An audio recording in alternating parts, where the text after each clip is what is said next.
Hey folks, Colin here from Sumthins Recording, and today I want to show you one tip for big and powerful bass guitar. I want to be showing you how to get a big bass guitar sound today, but before we dive in, if you are ready to go a little bit deeper into the mixing process in its entirety and really start to hone your workflow as an engineer, then I have just the thing for you.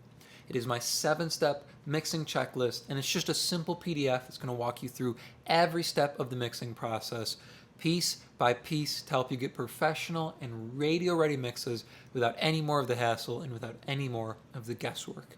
It is a completely 100% free guide, and you can download it below using the link in the video description. Now let's jump in here and take a look at this bass guitar. I'm going to start by playing you this track so you can hear the bass guitar inside the finished mix here, and then I'll solo up the bass guitar so you can hear what it's sounding like by itself here. So here's our finished mix for this song. Change partners, we must change partners, time to change.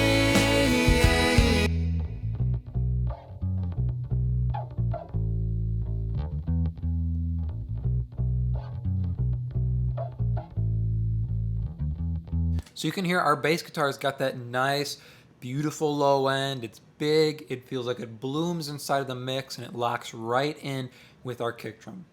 I'm going to show you the one tip today here to get that big low end without, fighting your compressor or fighting your low end on your bass guitar, so fighting that sub area.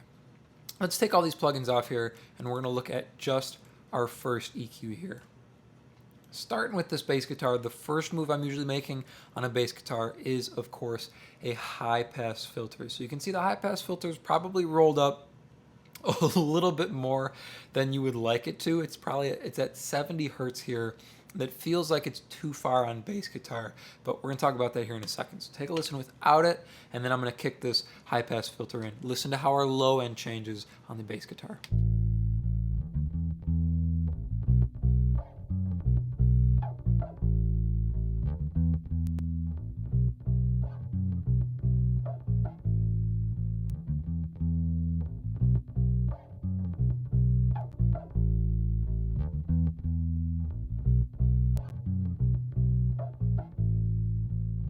We're rolling off some of that sub area, but it's focusing our fundamental frequency. It's focusing our bass sound on that fundamental frequency that's sitting here around 80 hertz. By rolling off some of that sub area, we even out our bass tone so it's not moving all over the place. We focus in on that 80 hertz area, right? We're rolling up right below it at 70 hertz here. So we reduce some of that super, super low sub area and focus in on that 80 hertz. It helps to even out our bass sound, and it allows us to control it better because we can boost everything a little bit later in the process here. That's our first move here. Then we're making a cut here at 184 hertz. This is just pulling out some of that kind of woody sound that you get on the bass guitar. It can be a little bit too heavy, and it can give you that headache frequency. So take a listen to what this cut does.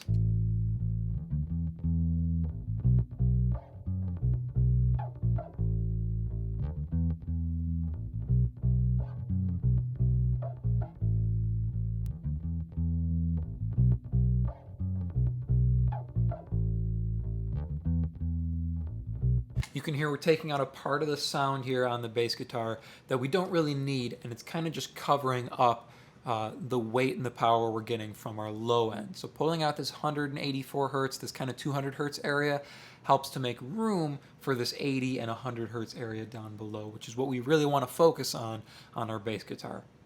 These next two moves we're going to talk about in a second, but I want to get the compressor in place here. One of my favorite compressors to use on bass guitar is this 1176 style compressor here inside of Studio One. It's their FET comp. We're at 0.54 milliseconds on the attack, so medium slower style attack for this compressor, and then 50 millisecond release, so the fastest release for this compressor. We're going to be doing between 3 and 5 dB reduction. You can see our bigger notes here on the bass guitar. That's where we're going to be doing our 5 dB reduction. Anywhere else, maybe 3 dB reduction, and then some of these smaller notes, we're going to try and leave them untouched. So we want to bring up our smaller notes and hold our bigger notes in place so we can even out our bass guitar overall. Take a listen to how our bass guitar changes volume-wise and frequency-wise when I put in the compressor.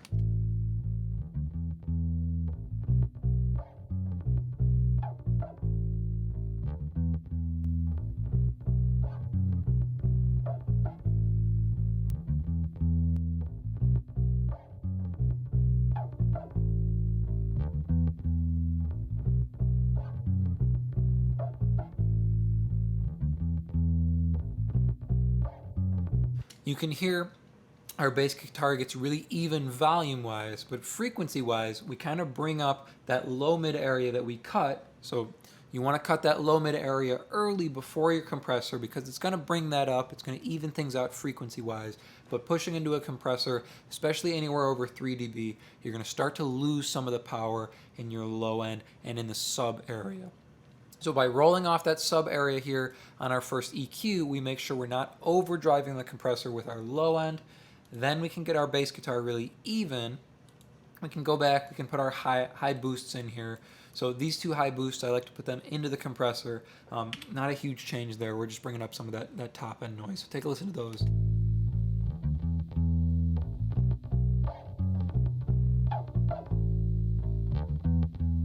Gives the bass some edge. It's going to help it be heard inside the mix. But the one tip to make sure your bass guitar low end is big and it's powerful is boosting your low end or treating your low end after your compression. So before our compressor, we're rolling off low end, reducing the low end to focus the frequency range there. Then we're compressing our bass guitar to get it really even, and then we're boosting after. This way we're boosting low end that's focused, and we're boosting low end that is already even. We're not going to boost something that's moving all over the place, or boost something that only comes up on some notes. We want it even, and we want it focused before we boost it inside the mix here. That's the key to getting your low end big and powerful, and not just jumping all over the place here. So take a listen to what this EQ is doing here. We have a little bit more of a cut here around that headache frequency at 200 hertz, and then we have about a dB&1 boost at 80 hertz. It's a little boost, but take a listen to how it helps our low end bloom here inside the mix. So without it, and then with.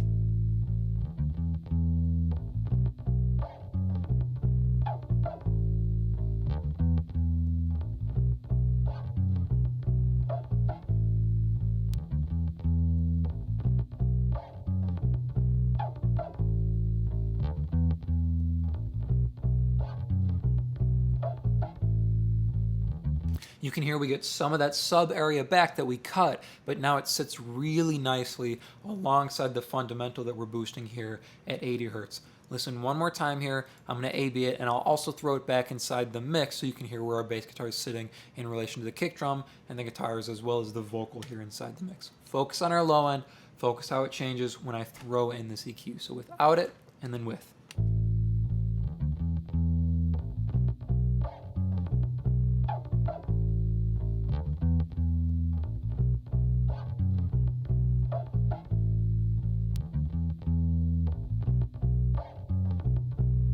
Change partners, time to change partners.